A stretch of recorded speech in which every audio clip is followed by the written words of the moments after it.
किसान भाइयों नमस्कार। भारत भूषण त्यागी, कृषि तीर्थ, ग्राम बीटा, जनपद बुलंदशहर। आज हम खेती पर एक महत्वपूर्ण चर्चा करने के लिए फिर उपस्थित हुए और आज का विषय है प्रकृति के संबंध को समझकर खेती का स्वरूप क्या होगा। साथियों, क्या अभी तक हमने खेती को नहीं समझा है? वास्तविकता है क्योंकि हमारे सामने भी जब ये प्रकृति के सूत्र सिद्धांतों को समझने का अवसर हमको मिला और हमारा ध्यान उस दिशा में गया तो पता लगा कि मानव और प्रकृति में एक गहरा संबंध है और इस संबंध को यदि हम जांचना चाहते हैं तो पूरी प्रकृति की व्यवस्था को ही हमको देखना होगा। तो जब हम तरीके और अब कुछ छोटी छोटी लागत और बाजार आधारित खेती करते हैं तो हमें एक अभ्यास हो जाता है कि बस जो कुछ हमने कर लिया है यही है और यही समझने की वस्तु है। हमने जुताई अच्छी कर लिया, हमने पानी खूब अच्छे से दिया, खाद अच्छे से डाले, बीज अच्छा डाला, लेकिन फिर भी हम लोगों को संतुष्टि नहीं है। इसका कारण यही है कि उत्पादन भी बढ़ा तो हमारी आमदनी नहीं बढ़ पाई। उत्पादन और आमदनी के बारे में भी यदि हमने विचार किया तो पता लगा हम प्रकृति के विरोध में खड़े हो गए। तो कभी धरती की समस्या, कभी पानी की समस्या, कभी पर्यावरण की समस्या, कभी स्वास्थ्य की समस्या, अनगिनत समस्याओं को लेकर आज खेती इस दुनिया में हमारे सामने खड़ी है। तो मेरा आप लोगों से एक बड़ा सुंदर निवेदन है कि यदि हम बहुत ही साधारण तरीके से इस बात को समझना चाहते हैं तो खेती और कुछ नहीं, इसका सार्थक विकल्प जब ही उभरता है जब हम प्रकृति के साथ अपने संबंध को देखते हैं। इसके लिए हमको अपनी मानसिकता में एक परिवर्तन की ज़रूरत है। मैं क्या हूँ इसका भी हमको चिंतन करने की ज़रूरत है। मानव के रूप में मैं श्रेष्ठ, प्रकृति में श्रेष्ठ क्यों हूँ इस पर भी चिंतन की ज़रूरत है।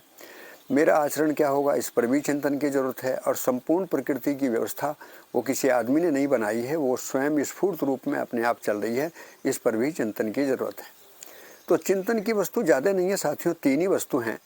मानव के रूप में मैं क्या हूँ, मेरा आचरण क्या है और संपूर्ण प्रकृति की व्यवस्था क्या है। अब इसमें मैं एक छोटा सा उदाहरण आपके सामने पेश करता हूँ। जब हमने खेती में धरती, पेड़ पौधे और पशु पक्षियों के अंतर संबंध को जानने की कोशिश की तो पता लगा दोनों में पूरकता और उपयोगिता है और ये पूरकता उपयोगिता ही संतुलन के रूप में समृद्धि है। एक दाने से अनेक दाने पैदा होते हैं। हर ऋतुकाल बदलने के लिए ये उत्पादन क्रिया हर वक्त चलती रहती है। आदमी प्रयास बंद कर देगा फिर भी खेत में कोई ना कोई घास फूस पैदा होगा ही। तो उत्पादन करना प्रकृति का नियम है, खरपतवार उगना प्रकृति का नियम है, कीड़े मकोड़ों का होना प्रकृति का नियम है। ये अवरुद्ध होते हैं तो समस्या का रूप लेते हैं। यदि हम इनको बहुत बारीकी से देखें तो ये परस्परता में सभी एक दूसरे के लिए पूरक हैं। ऐसा हम कह ही नहीं सकते कि धरती से हम किसी चीज़ को विदा कर दें और तब हमको कोई आराम मिलेगा। आप गौर करके देखिए, ज़मीन के अंदर कितने कीड़े केंचुए हैं और धरती पर कितने प्रकार के पेड़ पौधे हैं, पशु पक्षी और छोटे छोटे जीव जानवरों से लेकर कितनी बड़ी संख्या में यहाँ जीव जानवर हैं, मनुष्य भी हैं। सभी का अपना अस्तित्व है। चींटी का अपना आकार है, हाथी का अपना आकार है, उसकी अपनी खुराक है, उसका अपना आचरण है। इसी प्रकार मनुष्य यदि श्रेष्ठ है तो मनुष्य का भी कोई आचरण श्रेष्ठ होगा और वो श्रेष्ठता वही है कि वो समझदारी पूर्वक प्रकृति के साथ संबंध को समझता है। तो खेती का एक नया स्वरूप उभरता है और इस खेती के स्वरूप को हमने दो मोटे मोटे शब्दों में देखा। एक तो मूल सूत्र सहअस्तित्व है। तो सहअस्तित्व यदि मूल सूत्र है तो हम जो भी प्रयास करेंगे वो सहअस्तित्व मूलक ही होगा। दूसरी बात, उत्पादन जो क्रिया है वो गुणात्मक है, अर्थात यहाँ किसी को भी कमी नहीं है। जनसंख्या कितनी बढ़ जाए लेकिन गुणवत्ता के लिए भरपूर भोजन उत्पादन का नियम प्रकृति में है। इसलिए उस आवर्तनशील व्यवस्था को पूरकता, उपयोगिता, समृद्धि के रूप में यदि हम समझते हैं तो खेती का एक नई परिभाषा उभरती है। उसका नाम है सहअस्तित्व मूलक आवर्तनशील कृषि। अर्थात हम प्रकृति की व्यवस्था को जैसा है वैसा समझें और आर्थिक समृद्धि के साथ में। तो समझ से समाधान और श्रम से समृद्धि, यही खेती का विकल्प उभरता है। हमने लागत के आधार पर जो खेती अपनाई थी वो खेती में कोई समाधान हमको मिला नहीं और किसी को मिलना भी नहीं है। आप कितना ही प्रयास करिए, आप उत्पादन बढ़ा सकते हैं तो क्वालिटी गिर जाएगी। आप यदि उत्पादन और क्वालिटी के साथ कोई बात करेंगे तो बाजार व्यवस्था में जो हेरा फेरी है उसमें कहीं फंस जाएंगे। तो आखिरकार होना तो आदमी को भी ठीक है, प्रकृति की व्यवस्था अपने आप में ठीक है।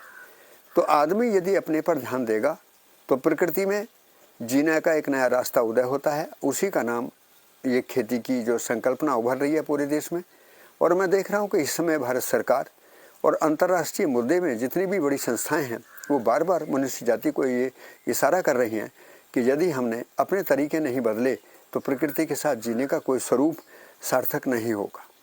ऐसे में किसान भाइयों को भी सोचने की ज़रूरत है कि वो जिस तरीके से बाज़ार की लागत और उसके रसायनों के खेल में बुरी तरीके से फंसे हैं, उनको लगता है कि मैं जो कर रहा हूँ बहुत अच्छा कर रहा हूँ।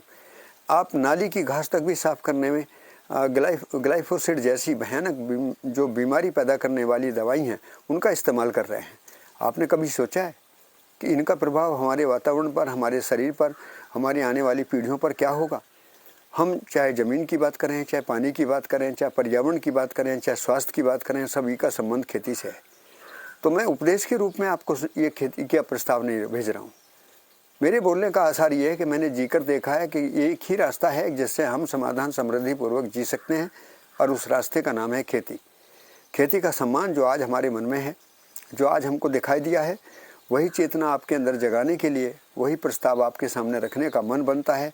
और इसी विश्वास के साथ आप सभी को हृदय से साधुवाद करता हूँ कि आप मानसिक चेतना में बदलाव के लिए ज़रूर अपने पर विचार करें कि क्या जीने का लक्ष्य, जीने की आवश्यकता, प्रकृति के साथ संबंध, प्रकृति की व्यवस्था, मनुष्य का आचरण, इन सारे सवालों का उत्तर हमारे पास है। हम सही जीना तो चाहते हैं लेकिन सही का निश्चित उत्तर अभी तक हम दे नहीं पाए हैं। इसलिए हमारा जो शिक्षा का कार्यक्रम है, हमारा जो भी परस्पर संवाद का कार्यक्रम है वो अधूरा है। इसी कामना से आज ये वीडियो डाला गया। मैं हृदय से आप सभी को प्रणाम करता हूँ।